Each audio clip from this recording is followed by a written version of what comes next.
បែរដងជាហូរទឹកភ្នែករឿងច្រើនបញ្ហាច្រើនពេកបោកស្នេហ៍ជាបោកក្របបែកមិនដេកចាំក៏វារឿងដាំចេកបែរដងជាហូរទឹកភ្នែករឿងច្រើនបញ្ហាច្រើនពេកបោកស្នេហ៍ក៏វាបោកក្របបែកមិនដេកចាំក៏វារឿងដាំចេក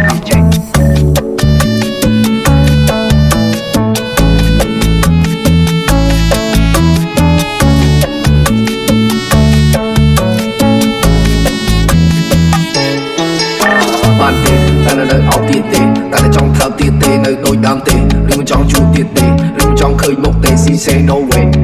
ay no way ay she say no way ខ្ញុំសួរថា why let's not 45 girl you know I like girl you know I like girl you know I like girl you know I like girl you know I like yeah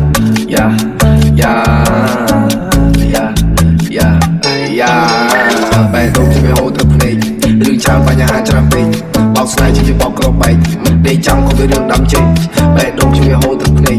រឿងច្រើនបញ្ហាច្រើនពេកបោកស្នេហ៍ក៏វាបោកក្របបែកមិនដេកចាំក៏វារឿងដាំចេកនេះក៏ហត់ធ្វើកាយវិការលេឡំធ្វើភ្នែកខ្ញុំចង់ស្មោះចង់គួនបោក